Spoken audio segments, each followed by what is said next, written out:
Hello, I hope you're having a lovely day. Today I'm going to be drawing 3 of my original characters, each sorted into the Magnus Archive sphere I think they'd either become an avatar of, be a creature of, or be aligned with generally if they were in that universe. First off, I'll technically be spoiling some of the Magnus Archives in this video up to maybe about Season 4, possibly Season 5, because I'll be discussing the fears, etc., etc. Here is your spoiler warning.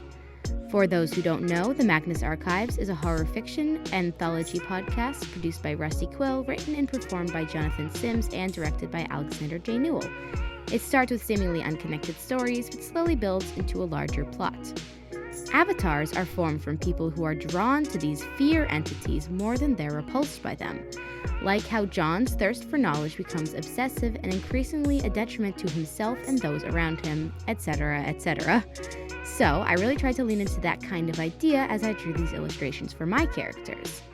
The characters in this Avatar series are all from my trilogy, The Eclipsed, and the first 3 are the main protagonists of that first book in the series. I'm going to be avoiding whatever spoilers I can for that book I wrote, just because I plan on releasing it in some form in the near future. If you want more updates on that, I guess you could check out my Instagram, but I'll probably talk about it here as well. The bare bones plot is basically that this story takes place in an urban fantasy style magical world in which fairy tale creatures are living among humans. It's a primarily ensemble focused story, but essentially Sharifa and her friends Fiadh and Kaira are investigating the disappearance of her friend Damien, who was kidnapped. What they don't know is that he's a demon and therefore the sworn enemy of the witches, any magical creature who has the ability to use spells, aka spoken magic. And throughout the story with their friends, they discover that that whole sworn enemy idea was actually made up by the head of the witches, the Eclipsed, so that she can feed demons and vampires to her forest to give herself power. There's also a bunch of other stuff that goes down, but that's the gist. To try to explain the vibes, I'm also going to put up a bunch of art I've drawn for the story right now, or maybe while I've been explaining it. Who knows? I'm recording this audio first. Starting out with my OC Kaira. I made her aligned with the web, which is hands down the entity that scared me the most while I was listening to the Magnus Archives. Some of the entities I didn't completely mind listening to creepy stories about, mainly like the Vast and the End, but the ones focused primarily on the web always freaked me out. In the Magnus Archives, the web is the fear of being controlled, of being trapped without knowing it, of your will not being your own, and being manipulated. It usually manifests in the podcast as spiders, literal webs in similar patterns, marionettes, and addiction. The reason I chose this one for Kaira is partially because she spends quite a lot of time being manipulated in the story, essentially playing right into her enemy's hands without ever knowing it, but also because she does have a few moments in the series where she herself becomes that manipulator. She's kind of the person who likes to have everyone's cards on the table. She wants to control the narrative. Usually for supposed good in her case, but that sort of controlling idea is a trait that can very easily fall into fear entity territory. She definitely looks the most scared out of all the illustrations I have here today. I have her being controlled by someone else while she's controlling someone else herself with this marionette idea, all while being caught in a web. This is for numerous plot reasons, but I, again, don't really want to spoil her whole deal. Anyway, this illustration is kind of on the nose, but I personally had a lot of fun drawing this one.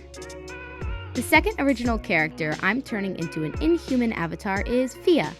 I decided she'd probably be an avatar of the lonely, the fear of isolation, of being completely cut off and alone and disconnected. In the story, Fiadh is a rather isolated character from the rest of the main cast. She is a vampire, and more specifically, a born vampire. In the world of the Eclipsed, that basically means that she lives much longer than most people would, but not forever like those of her family who were turned into vampires. No matter what, she feels isolated from both her friends, who she'll inevitably watch die, and her family, who will have to live with the constant knowledge that they'll have to watch her die one day. She's actually a rather tragic character now that I'm thinking about it. Anyway, I want to give this illustration the vibe that she's in the clouds of the lonely, like how Martin was in Season 4. I do think her alignment to the lonely would probably come out about in a similar manner to Martin's. I don't think she'd initially want to serve any power and would only end up becoming aligned out of necessity to save her friends or by being strategically isolated by someone else. And for the final illustration of this collection, this part 1, Sharifa as the avatar of the eye. In all honesty, of all my characters that I've ever created, I feel like she's the most likely to be an archivist. The eye is the fear of being watched, exposed, followed, of having secrets known, but also the drive to know and understand even if your discoveries might destroy you. That last bit aligns shockingly well with who Sharifa is as a person. Their entire storyline essentially follows the fact that they'd be pretty much willing to go to any length to know whatever they can, to discover every secret about the magical world, and to uncover the entire truth about their friend's disappearance. Their quest for knowledge is often a detriment to themselves as well as the people around them, as they've often become so focused on their drive to do something right and fix it that they don't realize a disaster they've left in their wake until it's too late. She's also kind of the epitome of gifted kid burnout, in both terms of like magical skills as well as academic.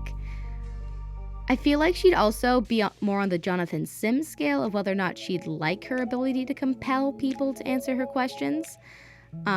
She definitely is very interesting. I made it look like fire around her because one of her abilities is fire. She's a phoenix hiding as a human. Long story.